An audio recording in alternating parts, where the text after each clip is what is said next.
ETF index mutual funds నేర్చుకుని stock మార్కెట్లో రాణించాలనుకుంటున్నారా? వెంటనే ఈ నెంబర్కి కాల్ చేయండి. నమస్తే రమగారు. నమస్తే జయ. రమగారు, మనకి సంకటహర చతుర్థి ఉంది. ఈ రోజు యొక్క విశిష్టత. ప్రతి నెల వస్తుంది. అవును, నెల నెల వచ్చేది. పౌర్ణమి తర్వాత వచ్చే 4వ రోజు. దీంట్లో ఒక సాధారణ నియమం ఏంటంటే చవితి రాత్రిపూట ఉండాలి. పగలు చవితి అయిపోయింది అనుకో 4 గంటలకు అయిపోతుంది. ముందు రోజు రాత్రి ఎన్నింటికి వచ్చిందో చూసుకుని రాత్రిపూట చేయాలని చెప్తారు. ఈ సంకటహార చతుర్థులు చేయటము మన వైపు కంటే ఎక్కువగా తమిళ, కర్ణాటక, మహారాష్ట్ర ప్రాంతాల్లో కనపడుతుంది. ఈ ప్రాంతాల్లో గాణాపత్యం అని ఒక ప్రత్యేక మతం ఉంది జయ. మనకి ఉన్నాయి కదా రకరకాల మతాలు, శైవం, వైష్ణవం, సౌరం, శాక్తేయం. దాంతోపాటు గాణాపత్యము అంటే గణపతి యొక్క మతం. విశేషంగా మహారాష్ట్రియన్స్ కనపడతారు. వాళ్ళు ఎక్కువగా బప్ప, గణపతి బప్ప అన్నిటికీ బప్పానే. మిగిలిన దైవాల కంటే కూడా ఎక్కువగా గాణాపత్యం మనకి మహారాష్ట్రలో కనపడుతుంది.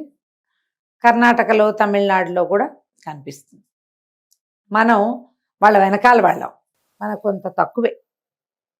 మనం విశేషంగా చేసేది ఏంటి? గణపతి నవరాత్రులు, చతుర్థి చేసుకుంటాం. ఏదో చతుర్థి చేసుకోవటమే. 9 రోజులు చేయటం కూడా క్రమంగా మనం ఈ మన స్వతంత్రోద్యమం తర్వాత చేసుకోవడానికి విశేషమైన పండగలు సామూహికంగా చేసుకోవడానికి కావాల్సి వచ్చి అట్లా అట్లా అట్లా అట్లా పెరిగాం. క్రమంగా ఏంటంటే మనం అన్ని రకాల పద్ధతులు కొన్ని నేర్చుకుంటున్నాం కదా, విశేషమైనవి, మంచివి. ఎక్కడితో కాదు, మన కథలో ఉంది ఎలాగూ. అందుకని ఈ సంకటహార చవితిని చేసుకోవటం ఒక విధానంగా ఇప్పుడు మనకు కనిపిస్తుంది. ఇంతకుముందు కూడా మనం ఒకసారి చెప్పాం, మళ్ళీ ఇంకొకసారి చెప్పుకుంటున్నాం. ఇదేంటంటే కృష్ణపక్షంలో వచ్చే చవితి. మామూలు చవితి ఎప్పుడు వస్తుంది? భాద్రపద శుక్ల చతుర్థి కదా. కానీ ప్రతి నెల వచ్చేటువంటి కృష్ణ చతుర్థి నాడు సంకటాలు తొలగిస్తాడు వినాయకుడు. అసలు చవితి అంటేనే వినాయకుడిది కదా. నెలలో ఏడాదిలో 24 చవితులు వస్తాయి.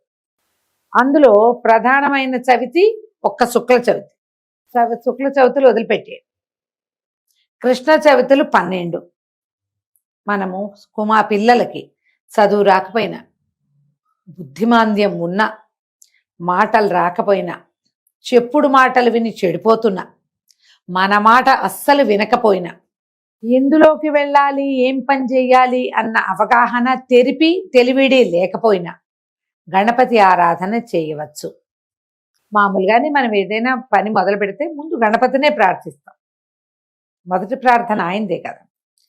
అలాంటివే కాకుండా ఇట్లా మనకి సమస్యలు ఉన్నప్పుడు మనం ఈ పని చేయొచ్చు.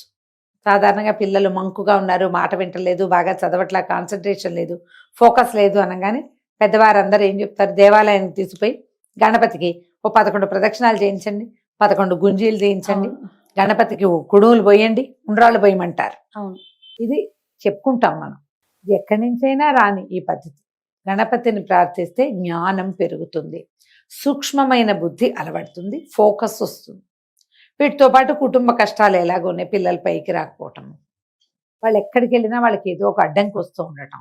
ఇప్పుడు వాళ్ళు ఎవరికైనా మన పిల్లలకి అడ్డంకి వస్తే మనకు వచ్చినట్టే. అది అంతే కదండి. తల్లులు ఎక్కువగా ఇవి చేస్తూ కనపడతారు. కుటుంబాల్లో చేసుకుంటారు, ఎవరైనా చేసుకోవచ్చు. దీనికి ఆనమాయితీ కావాలి, ఆను కావాలి లేదు, హాయిగా చేసుకోవచ్చు. దీనికి చేసుకోవడానికి పెద్ద పద్ధతి ఉంది, సింపుల్ పద్ధతి ఉంది, ఈజీ పద్ధతి కూడా ఇంకొకటి ఉంది. 3 చెప్దాం.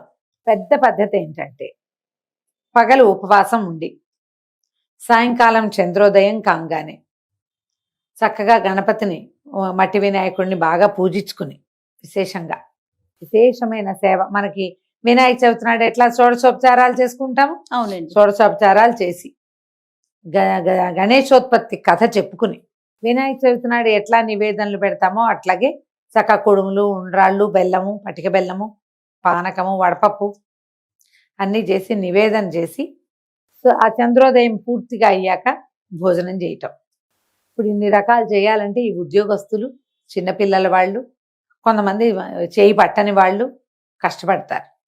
రెండో మెథడ్, పూర్తి ఉపవాసం కాకుండా మధ్యాహ్నం ఏదైనా టిఫిన్ తిని అన్నం తినకుండా సూర్యాస్తమయం అయ్యాక కనీసం 11 అయినా ఉండ్రాళ్ళు చేసి అంత పానకము ఆ మాత్రం పెసరపప్పు నానబెట్టుకుని పానకం తయారు చేసుకోవటం, వడపప్పు చూపిస్తున్నా కదా అవి స్వామివారి దగ్గర పెట్టి సింపుల్గా గణపతి పూజ చేసుకుని ఈ కుడుములు నివేదన చేసి దండం పెట్టుకుని హారతి ఇచ్చేసి స్వామివారికి భోజనం చేసేయటం. Easy method. ఉపవాసం ఉంటారో ఉండరో ఏదో ఒకటి మీకు దోచింది. సంకటహర చతుర్థి నాడు సాయంకాలం గణపతి ఆరాధన జరిగే ఏ దేవాలయానికైనా వెళ్ళిపోయి అక్కడ అష్టోత్తరమో ఏదో పూజ చేస్తారు, అది చేయించుకుని హారతి ఇచ్చే వేళకు చూసి దండం పెట్టుకుని ప్రసాదం పెడతారు, పుచ్చుకోండి. సంకటహర చతుర్థి నాడు ఇలా కూడా చేసుకోవచ్చు. ఓకే. మీరు ఏది చేయగలిగితే అది చేయండి. ప్రతి నెల వస్తాయి. దీనికి ఈజీ మెథడ్ ఏంటి, మన దగ్గర ఒక క్యాలెండర్ ఉంటే క్యాలెండర్లో వాళ్ళే బుజ్జి వినాయకుడు బొమ్మ వేసి కనపడుతుంది. మీరు రౌండ్ ఆఫ్ చేసి పెట్టుకోండి. గ్రీన్ కలర్ తోటో రెడ్ కలర్ తోటో గుర్తుంటుంది. ఫోన్లో పెట్టుకోండి, లేకపోతే రిమైండర్స్ పెట్టుకుంటాం కదా, ఈరోజు సంకటహర చతుర్థి అని అదే మనకి తట్టి లేపుతుంది పొద్దున్నే. ఈ విధానాల్లో మీరు ఏది కుదిరితే అది చేసుకోండి. దీంతో పాటు మంగళవారము చవితి సంకటహర చతుర్థి వస్తే అంగారక చతుర్థి అంటారు, అది చాలా మంచిది. అది ఇంకా విశేషమైన ఫలితాన్ని ఇస్తుంది. సంవత్సరంలో 1-2 సార్లు రావచ్చు. ఈ ఏడాది ఇంకా మన చూడ క్యాలెండర్ చెప్తాం కదా, అప్పుడు చెప్పుకుందాం ఆ సంకటహర చతుర్థులు ఎన్ని ఉన్నాయి, అంగారక చతుర్థి వచ్చిందా లేదా అనేది చూసి చెప్దాం. ఓకే. జనవరి 1 తర్వాత క్యాలెండర్ చేస్తాం కదా ఒకరోజు, అప్పుడు చెప్పచ్చు. ఎప్పుడు కూడా చవితి నాడు ఉపవాసం ఉంటే మీరు సంకటహర చతుర్థి స్వామిని పూజించాలి అన్న ఆలోచన ఉంటే మొదట నోటికి తాళం వేసుకోండి. వారిని దుర్భాషలాడద్దు. గొడవకి దారి తీసే ఏ విషయంలోకి మీరు వెళ్ళబోకండి. ఈ జ్ఞాపకాన్ని పాటించండి, మర్చిపోవద్దు. ఈ నియమం ఉండాలి. ఉండి మనం చక్కగా పూజ చేసుకోవచ్చు. నేనైతే మధ్యలో అదే పాటిస్తాను జయ. 99% నేను పగలు ఏదైనా కాస్త కొద్దిగా మధ్యాహ్నం భోజనం చేయను. చిన్న టిఫిన్ ఏదైనా తిని మార్నింగ్ బ్రేక్ఫాస్ట్ చేస్తే ఇంకా లంచ్ లేదు. సాయంకాలం వేసరికి ఉండాలు చేసేసుకుని నాకు రుణహర్తృ గణపతి స్తోత్రం ఉంది, గణపతి ద్వాదశ నామావళి, షోడశ నామావళి ఉన్నాయి. ఈ 3 రోజువారీ చదువుకునేవి. అందులో ఒక మంత్రం వస్తుంది రుణహర్తృ గణపతి స్తోత్రంలో. ఆ మంత్రాన్ని ఎక్కువ సార్లు చేసుకుంటారు. దండం పెట్టుకుని స్వామివారికి నివేదన చేసేసి పంచోపచారాలు చేసి గంధం పుష్పం సమర్పయామి చేస్తాను. ఈ నివేదన చేసి హారతి ఇచ్చి ఉండ్రాళ్ళు చక్కగా ఖర్చు పెట్టి వినిమయం చేసి రాత్రికి వంట చేసుకుని భోజనం చేస్తాను. అసలు 3 వంతులు పెద్ద వంట కూడా చేయటం లేదు, కుడుములతోటే గడిపేస్తా కూడా నేను. అవి ఎక్కువే అవుతూ ఉంటాయి కాబట్టి నేనైతే ఇదే పాటిస్తా. అవకాశం కుదిరి ఏదైనా గుడికి వెళ్ళగలిగామంటే మరీ మంచిది. చక్కగా దేవాలయంలో స్వామివారికి హారతి ఇస్తారు, మంగళ నీరాజనాలు ఇస్తారు, అవన్నీ చూడొచ్చు. ప్రసాదం అక్కడ చేస్తారు, స్వామివారి నివేదన చేయబడుతుంది కాబట్టి అది తెచ్చుకుంటే ఇంకా మంచిది. మీకు ఏదైనా సమస్య, బుద్ధికి సంబంధించిన సమస్యలు, అనారోగ్యాలు, మానసిక సమస్యలు ఉన్న వాళ్ళకి తప్పకుండా సంకటహర చతుర్థి పనిచేస్తుంది. మీ అవకాశాన్ని బట్టి ఎలా కుదిరితే అట్లా చేసుకోండి. తప్పకుండా రమ్మగారు. నమస్తే. నమస్తే జీ.